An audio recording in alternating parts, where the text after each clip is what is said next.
Kayaknya ekspektasi kalian mesti diturunin dulu kalau ngomongin Android 15. Karena nggak banyak fitur fantastis yang ditawarin, yang ada lebih ke stabilisasi dari sebelumnya.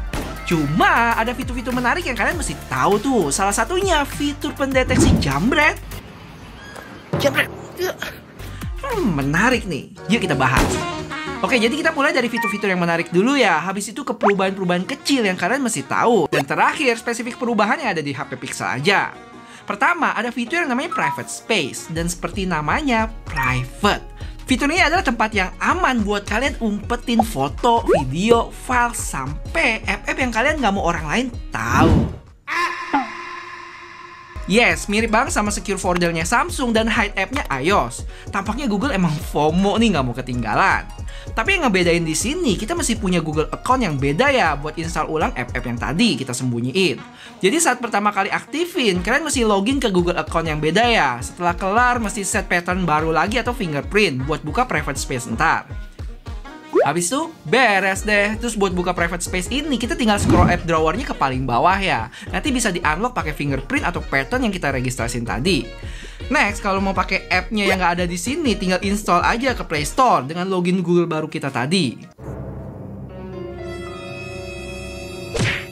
Terus kalau mau lebih tersembunyi, private space ini bisa kita hide juga ya, dan nggak bakal nongol nanti pas scroll sampai bawah. Terus cara aksesnya dari search di sini, tinggal ketik private space.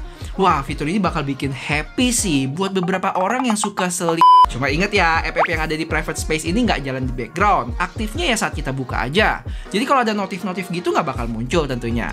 Aman.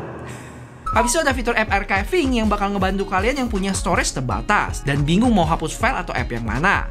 Jadi cara kerja fitur ini, dia bakal ngehapus app tersebut ya dari HP kita. Tapi data di dalamnya kayak login, settingan, dan lainnya masih ada tuh. Artinya, suatu saat kita butuh lagi aplikasi ini, tinggal restore aja dan pakai lagi kayak biasa.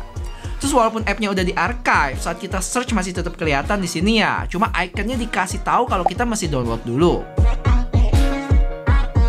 Nah, biar lebih meyakinkan, langsung aja gue cobain sama app gym gue yang udah sempat login di sini. Dan saat gue archive dan restore, emang kelihatan udah otomatis masuk. Tapi saat gue uninstall dan install lagi, kelihatan gue masih login lagi tuh. Dan settingan kayak allow notif atau location gitu masih di set. Mantap sih. Lanjut untuk fitur screen recording ini, sekarang dia bisa record per aplikasi tuh. Jadi saat mulai kita mesti pilih app apa. Bakal kepake banget buat kalian yang suka bikin tutorial dan butuh pindah aplikasi. Misalnya buat lihat contekan atau password biar nggak ketahuan. Atau buat gue yang suka jelasin UI gini, bakal berguna kalau ada notif masuk nggak kelihatan jadinya. Jadi saat kita lagi recording dan pindah app, nanti tampilannya bakal sama kayak terakhir kita keluar app-nya. Terus kalau ada notif atau kita buka control center, nggak kelihatan apa-apa ya. Serius, ini berguna banget. Dan ternyata pas gue cek di Pixel 8 Pro yang masih Android 14 juga ada fitur ini. Dan terakhir, sebelum ke fitur pendeteksi jambret, ada satu fitur menarik lagi, yaitu adaptive vibration. Intinya, getaran di HP kita bakal otomatis jadi kenceng atau lemah tergantung kondisi HP kita. Maksudnya, kalau lagi di permukaan yang flat kayak di meja, getarannya nggak bakal kenceng. Tapi kalau misalnya lagi di permukaan lembut, kayak misalnya di sofa ataupun di dalam kantong celana, bakal lebih kenceng ya getarannya. Termasuk kalau di sekelilingnya berisik, getarannya bakal lebih kenceng lagi. Yang artinya fitur ini bakal ngegunain mic sih buat tahu seberapa berisik sekelilingnya. Gue sempet cobain ini di kondisi meja yang flat, sama gue tatakin mirip bantal gini. Tapi berasa mirip-mirip aja sih getarannya, sama-sama kencang. Atau mungkin cara tes gue ada yang salah kali ya. Nah, dan ini dia fitur yang cukup menyita perhatian. Walaupun kurang tahu bakal berguna banget atau enggak ya. Yaitu Theft Protection Lock. Jadi fitur ini bakal aktif saat kita lagi pakai HP-nya dan ada orang tiba-tiba ambil dan kabur. Bisa lari ataupun naik kendaraan. Nanti HP kita itu bakal otomatis ke-lock ya dan nggak bisa dipakai. Deteksinya ini dia pakai berbagai sensor, terus melibatkan Wi-Fi sama Bluetooth juga. Dan gue juga sempet cobain ini dan minta si nyonya buat pegang dan mainin HP-nya, terus gue ambil dan langsung lari bawa kabur. Bakal ke-lock apa enggak? Kagak ke-lock-lock. Gimana nih? Kagak ke-lock-lock. Nah, tadi barusan ke-lock. Tapi inget ya, fitur ini bakal aktif saat HP kalian kebuka waktu dijambret. Kalau HP-nya pas lagi mati atau ke-lock terus dijambret, ya nggak ngaruh karena emang HP-nya udah ke-lock. Terus kalau kita nggak sadar HP-nya tiba-tiba hilang gimana bang? Nah, kalau ini menurut gue brilian sih. Ada fitur yang namanya remote lock.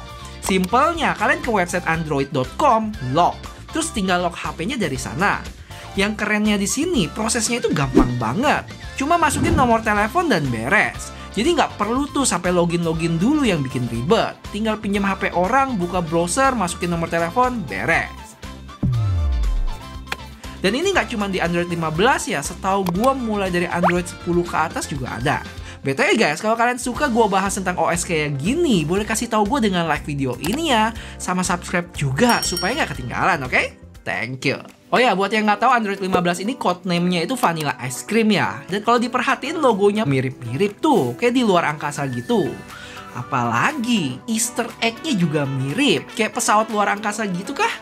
Wah, bener-bener ada apa nih sama Google? Lagi mentok ide kah? Terus untuk saat ini, yang bisa cobain Android 15 itu tentunya HP-HP Pixel duluan ya. Habis itu baru brand-brand lain mulai adopsi ke OS-nya mereka. Biasanya sih One UI bakal gercep. Tapi sayangnya, untuk ini gue punya berita buruk buat Samsung fanboy. Nanti kita bahas setelah ngomongin perubahan-perubahan minor lainnya yang gue bandingin samping-sampingan sama Android 14 langsung di Pixel 8 Pro gue.